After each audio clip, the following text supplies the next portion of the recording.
voyez que ça fait quand même pas mal d'emplois pour 170 micro-entreprises, mais ça n'est pas un domaine très créateur d'emplois, sauf bien sûr pour le micro-entrepreneur lui-même.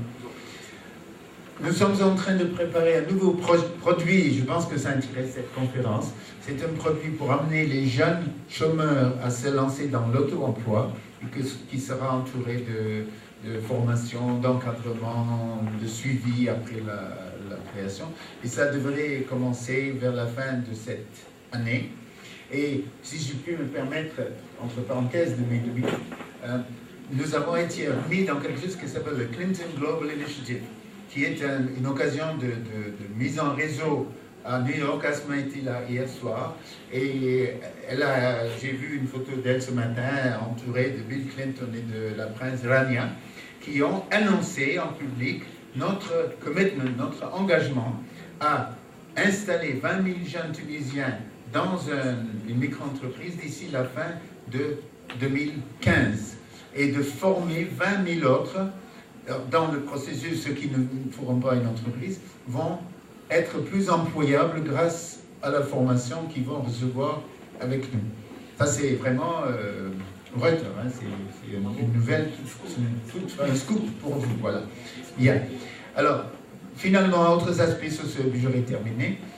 On a 65 antennes, comme vous avez vu tout à l'heure, mais ce sont bien sûr des lieux où on vient pour payer ou obtenir son prêt, mais ce sont aussi des lieux de rencontre, de mise en réseau, d'échange de conseils entre les micro-entrepreneurs. Parce que nous faisons des choses, mais finalement, les meilleurs conseillers pour un micro-entrepreneur, c'est un autre qui a eu du succès. Et nous comptons utiliser beaucoup de micro-entrepreneurs auprès de ces jeunes. Et puis, en ce qui concerne notre personnel, 80% sont de jeunes diplômés et nous avons une politique de formation qui fait que l'an dernier on a proposé 3000 jours hommes ou femmes de formation. Alors la notation que nous avons faite, j'ai raté mon exposé là, c'est pas gentil. Bon, alors nous avons fait une notation financière, on a eu alpha, et pour les performances sociales, excellent. Personnellement, je trouve que ça n'a absolument aucun sens et on devrait même ne pas en parler. Bon, voilà, là, c'est des tas de choses qu'on a eu pour montrer combien nous sommes bien et reconnaissance, et on fait partie de beaucoup de réseaux qui nous aident énormément par des échanges d'expériences, etc. Voilà. Alors, je ne sais pas si j'ai répondu à vos attentes, mais j'ai presque été dans les mains. Merci, merci Michael. Je pense qu'effectivement c'est très riche ce que vous dites. Ça mérite, je dirais, excellence sur la micro. Allô? Et en Tunisie, comme pour rappeler à l'audience quand même que la microfinance, pardon,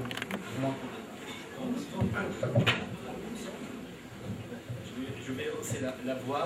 Allô? Oui, c'est mieux, je pense.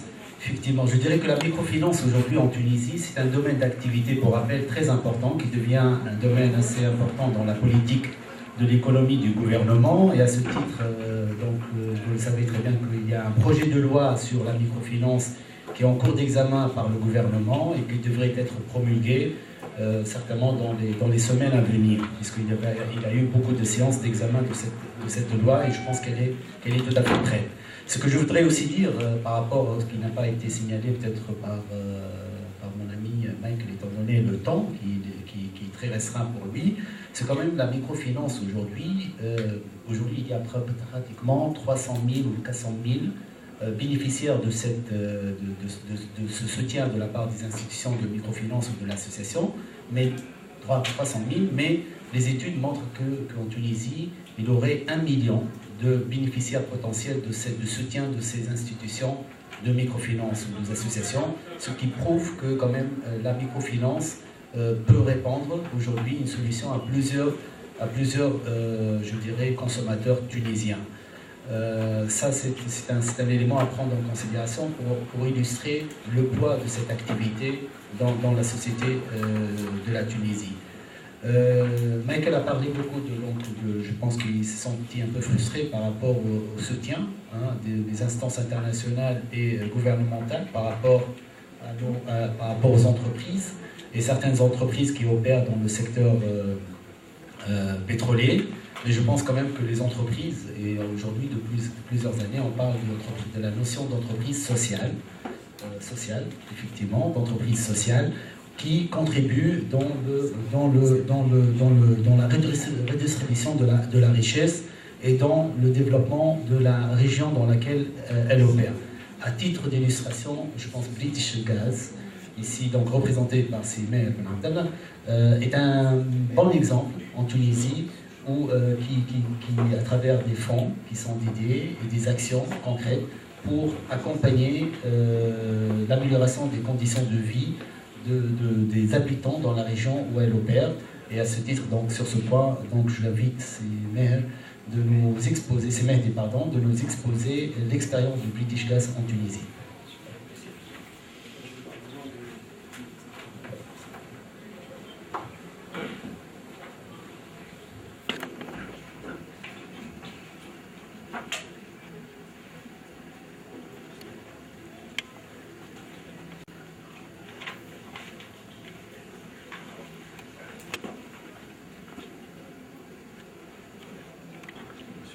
Solidaire est un sujet très vaste, très important. Je vais, en tant que jeune Tunisien, focaliser essentiellement sur notre expérience en responsabilité sociale d'entreprise en Tunisie.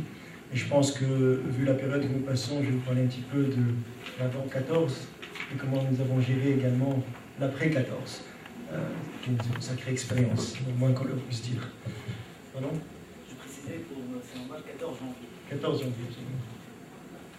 14 tout court. Voilà. C'est devenu tellement connu que... Donc c'est un disclaimer.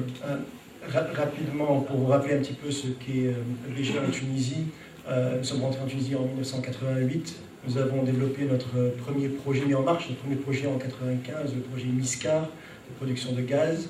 Nous avons mis en marche le deuxième grand projet en 2009, qui est le projet Asdrubal, qui a été mis en marche en partenariat avec l'État à 50%. Et nous représentons aujourd'hui à peu près 60% de la production gazière tunisienne. Et depuis notre entrée en Tunisie, nous avons investi un peu plus aujourd'hui que 3,7 milliards de dollars.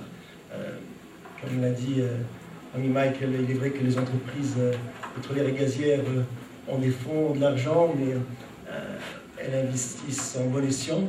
Et je pense que pour le social, l'important n'est pas les sommes qu'elles investissent, mais la manière avec laquelle cet argent est investi pour aider les communautés. Donc nous avons investi beaucoup et nous continuons à programmer des investissements futurs en 2011, 2012 et j'espère nous pouvoir proposer de nouveaux projets très prochainement pour continuer à répondre aux besoins en énergie de la Tunisie. Juste ici, je vais montrer un petit peu la complexité de la production gazière et de notre projet en Tunisie. Je ne vais pas rentrer dans les chiffres ni dans les explications techniques de la production gazière, mais c'est juste pour revenir aux problèmes sociaux, vous montrer que nous sommes dans des zones assez difficiles. Nous sommes à Sfax, notre usine de production se trouve à Sfax, plus exactement à Nakta, à 20 km de Sfax, donc une zone socialement difficile. Nous avons des centres de stockage de condensate à la Skhira, où le port a été bloqué à plusieurs reprises. Et nous avons également nos centres de stockage et d'export de GPL à Gabès. Et ça aussi, c'est un centre qui a eu beaucoup de problèmes, dont quelques-uns dernièrement. Et également, nous opérons donc, nos plateformes sont dans le golfe de Gabès. Ça, c'était un petit peu pour que vous ayez un petit peu l'image des activités BG dans le golfe de Gabès, la région de Sfax et Gabès. En ce qui concerne le contexte local, nous sommes une entreprise qui utilise plus de 300 fournisseurs locaux en parlant d'économie solidaire, certains majeurs, et ça va de la construction des usines jusqu'à la sécurité ou le nettoyage. nous générons le maximum d'emplois possibles tunisiens et plus nous avons d'opportunités de développer de nouveaux projets, plus nous avons l'opportunité d'employer de nouvelles personnes dans de nouveaux secteurs. Un des meilleurs exemples a été le projet Asdrubal, qui nous a permis pendant 2 ans de construction d'employer près de 2000 personnes pour la construction de ce projet. Et en parlant de maximisation de l'emploi local dans les régions, sur les 2000, près de 800 ou 900 venaient du voisinage direct de l'usine de British Gas. Ça semble, on en parlera tout à l'heure, ça semble positif à première vue d'employer 800 ou 900 personnes du voisinage, mais il faut se rappeler que c'est pour la construction d'un projet, donc par la suite il faut penser à la démobilisation du personnel et comment faire en sorte pour gérer les personnes qui sont habituées à un travail pendant 2 ans dans la région quand il n'y en a pas d'autres. C'est une compagnie qui a un leadership national fort. Aujourd'hui, dans le comité directeur, on est 10 personnes, il y a 6 Tunisiens, il n'y en avait qu'une il y a 5 ans. Beaucoup de Tunisiens font aujourd'hui partie de nos employés internationaux, ils travaillent dans beaucoup d'autres sites BG dans le monde. Beaucoup ne reviennent plus, d'ailleurs, sont devenus des experts dans le monde, à Trinidad, au Brésil, au Kazakhstan. Évidemment, les Tunisiens réussissent très bien dans la compagnie British Gas. Et nous avons un programme pour le développement des jeunes diplômés. Et nous avons aujourd'hui 22 Tunisiens qui sont un petit peu partout dans le monde dans des programmes de développement de jeunes Tunisiens dans le secteur gazier. Tout ça est une image qui est bien, d'une compagnie qui fonctionne bien en Tunisie, mais on a eu janvier, et nous avons tous disons, partagé les problèmes que toutes les autres entreprises ont vécu. Là, je vous donne un petit exemple de ce qui se passait devant le site. Ça, c'est les blocages des communautés qui voulaient de l'emploi, qui voulaient des compensations. Vous les voyez là, je vais excusez-moi, à l'intérieur, c'est-à-dire ils ont cassé la première barrière, rentré dans le site de production, l'armée est intervenue. Donc on a vécu un petit peu tout ce qu'ont vécu les autres sociétés, blocage du site de Sfax, blocage du site de Gabès, blocage du site de la Srira. Nous avons eu d'autres problèmes qui n'étaient pas reliés aux problèmes sociaux, mais nous avons eu une de nos plateformes qui était dans la non-fly zone libyenne. Vous ne savez pas que vous pouvez être dans le territoire tunisien et pourtant être dans la zone de vol libyenne, donc on ne pouvait plus accéder. Une autre de nos plateformes a été touchée par un bateau de réfugiés qui allait vers l'Italie. Donc il fallait faire dormir 51 personnes sur la plateforme. Donc on a vu un petit peu de tout. Technique, sociale. Mais malgré cela, c'est pour ça que je n'ai pas voulu faire de présentation sur les problèmes. Oui, on a vécu beaucoup de problèmes. Oui, on a eu nos camions bloqués. Oui, on a eu. Je montre cette photo parce que là, vous voyez des camions de GPL. Ces camions-là ont été pris, ces camions de liquide explosif qui ont été pris régulièrement en otage par les communautés. Et ça a été des crises régulières, dangereuses pour le pays. Mais nous avons géré. On est passé par des moments très difficiles. Je ne vais pas détailler tous les problèmes. Ce qui m'intéresse vraiment après les 8 mois que nous avons passés, je vais essayer d'aller aussi vite que je peux, après les 8 mois que nous avons passés, c'est que nous avons maintenu nos engagements en termes de production vis-à-vis de la Tunisie. Nous n'avons pas arrêté de produire. Et ça c'est vraiment, je remercie les employés des opérations de BG qui sont allés sur site malgré les difficultés, les blocages, et en laissant leur famille dans un environnement assez insécure pendant surtout les premiers jours. Et ça a fonctionné. Et malgré tous les problèmes, nous continuons à être engagés, à continuer à soutenir la croissance et à investir en Tunisie. Maintenant, vous allez me dire comment est-ce qu'on a géré cette période de crise. On a mis des mesures d'urgence pendant la crise. Elles vont vous sembler au début assez simples d'employer des gens ou de mettre en place du microcrédit, et ainsi de suite, mais tout ça se travaille longtemps à l'avance. Donc, les mesures d'urgence ont bien entendu été le travail avec les autorités nationales et locales. Il y a eu beaucoup de collaboration pour la sécurité, pour assurer l'entrée aussi des employés, et ainsi de suite. Un engagement très proche et très rapproché avec les communautés avoisinantes. Le maintien de la communication avec les communautés est très important. Le travail avec nos sous-traitants pour partager un petit peu avec nous les difficultés que nous vivions. Nous occuper, comme j'ai dit tout à l'heure, avec les communautés, des demandes légitimes, des griefs. Et nous avons fait un effort supplémentaire sur ce que nous faisions comme programme. Nous avons employé 120 personnes supplémentaires, mais comme toute entreprise qui optimise l'emploi et qui ne peut pas employer des gens à ne rien faire, ce n'est pas notre objectif d'employer juste pour le plaisir d'employer. Nous avons réussi à employer 50 personnes pour des activités précises avec nos sous-traitants, mais nous avons finalement mis en place un programme avec le gouvernorat de Sfax pour employer 70 personnes supplémentaires à travers le gouvernorat pour 4 ans que nous finançons. Donc nous finançons 70 personnes en plus pendant 4 ans pour travailler dans les domaines qui seront utiles pour le gouvernement local à Sfax. Nous avons, donc c'est juste un financement et non pas un emploi direct avec BG. Nous avons également employé 13 nouveaux diplômés. Et ce qui est très important, je pense Mike va être intéressé par cela, nous avons énormément accru l'accès aux services financiers, et plus spécialement le microcrédit, parce que c'est un projet que nous avons commencé depuis 2 ans, et le budget de 2011 a augmenté de presque 900% dans le microcrédit, car on n'aide pas en donnant des emplois fictifs, mais on aide en essayant de créer de la valeur dans la région. Et c'est pour ça que nous avons également continué et renforcé notre programme de formation professionnelle avec l'Agence tunisienne de formation professionnelle et le patronat. Et bien entendu, nous avons continué notre programme d'infrastructure. Comme je dis tout à l'heure, ça semble simple de dire, voilà, on a ouvert des postes, on a fait du microcrédit, et tout ça vraiment, ça se prépare. Ça se prépare longtemps à l'avance. On ne peut pas commencer un programme.